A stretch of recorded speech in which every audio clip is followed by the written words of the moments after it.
Assalamualaikum warahmatullahi wabarakatuh. Perkenalkan, nama saya Elsa Fidelia dengan NIM 1104622050, mahasiswa dari Universitas Jakarta, program studi pendidikan masyarakat.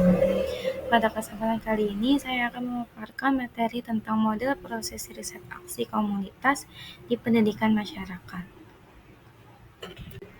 Action Research atau AR adalah pendekatan dinamis dan partisipatif untuk penyelidikan yang memberdayakan individu dan masyarakat untuk mengatasi masalah mendesak, mendorong perubahan positif, dan meningkatkan pembelajaran dan pengembangan. Berakar pada prinsip-prinsip kolaborasi, refleksi, dan juga tindakan, pada proses riset aksi ini berfungsi sebagai peta jalan untuk memandu inisiatif yang dipimpin masyarakat dan mendorong hasil transformatif.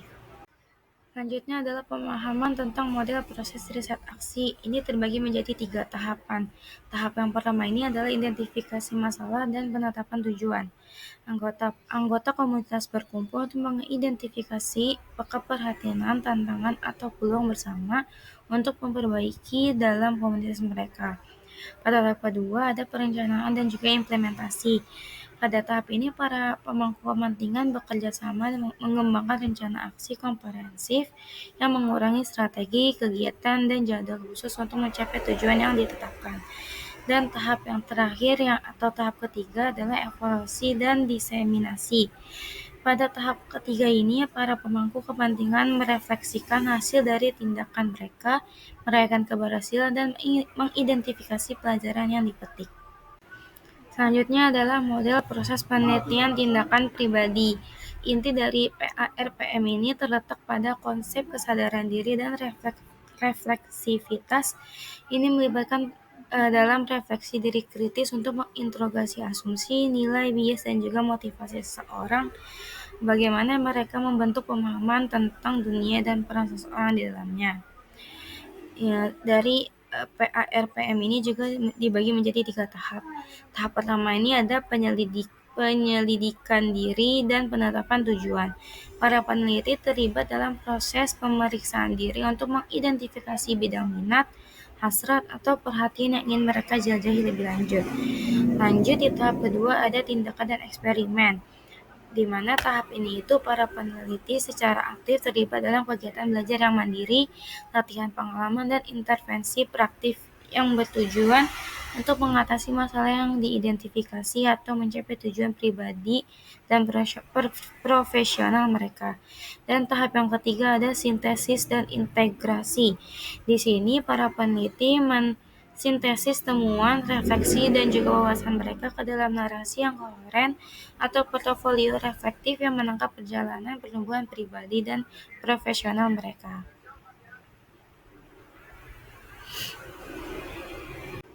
Materi berikutnya adalah metode kualitatif dalam riset aksi.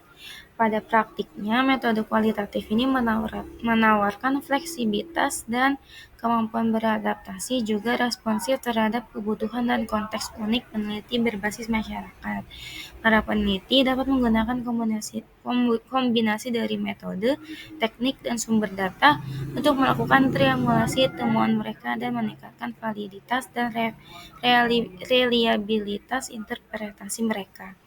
Misalnya, dalam proyek aktif partisipatif yang berfokus pada peningkatan akses ke perawatan kesehatan di masyarakat yang kurang terlayani, peneliti ini dapat melakukan wawancara yang mendalam dengan anggota masyarakat. Selain itu juga bisa melakukan atau mengamati interaksi di fasilitas kesehatan dan menganalisis dokumen kebijakan dan catatan kesehatan untuk mendapatkan pemahaman yang komprehensif tentang hambatan terhadap akses ke perawatan kesehatan dan solusi dari potensial. Setelah tadi ada metode kualitatif, di sini ada juga metode kuantitatif dalam riset aksi. Salah satu kekuatan utama di metode kuantitatif ini adalah kemampuan mereka untuk memberikan pengukuran yang lebih tepat dan bukti statistik untuk mendukung temuan penelitian. Dalam praktiknya, penelitian kuantitatif ini melibatkan beberapa langkah kunci, termasuk desain penelitian, pengumpulan data, analisis data, dan juga interpretasi. Peneliti harus hati-hati merancang studi mereka, memilih pertanyaan penelitian yang paling tepat, variabel, dan juga instrumen pengukuran untuk mengatasi tujuan penelitian mereka. Setelah tadi ada metode kualitatif, ada metode kuantitatif, di sini juga ada metode campuran dalam riset aksi. Nah, penelitian yang menggunakan metode campuran mengakui sifat komplementer dari pendekatan kualitatif dan kuantitatif. Mereka mengakui bahwa setiap metode ini menawarkan kekuatan dan juga keterbatasan yang unik. Integrasi metode kualitatif dan kuantitatif dalam penelitian metode campuran menawarkan beberapa keuntungan utama. Salah satunya adalah dengan triangulasi data dari berbagai sumber, peneliti dapat meningkatkan validitas dan reliabilitas temuan mereka, menguatkan wawasan kualitatif dengan bukti kuantitatif, dan juga sebaliknya. Pendekatan metode campuran juga memungkinkan peneliti untuk memanfaatkan kekuatan masing-masing metode dan mengkompensasi keterbatasan suatu pendekatan dengan kekuatan yang lainnya. Oke, kita masuk ke dalam materi terakhir kita pada pertemuan kali ini, yaitu metode riset aksi partisipatif. Jadi pada intinya, PAR ini mewujudkan pendekatan kolaboratif dan demokratis untuk penelitian, mendekatkan keterlibatan aktif anggota masyarakat dalam semua tahapan proses penilaian, mulai dari identifikasi masalah sampai pengumpulan data hingga analisis, interpretasi, dan juga perencanaan tindakan. Berakar pada prinsip-prinsip kesetaraan, keadilan sosial, dan pemberdayaan kolektif, PAR ini berupaya untuk mendemokratisasikan produksi pengetahuan dan mendorong dialog dan kolaborasi yang bermakna antara peneliti dan pemangku kepentingan masyarakat. Demikian pemaparan materi dari saya. Kurang lebihnya mohon maaf. Saya ucapkan terima kasih. Semoga kita semua mendapatkan manfaat dari materi hari ini. Wassalamualaikum warahmatullahi wabarakatuh.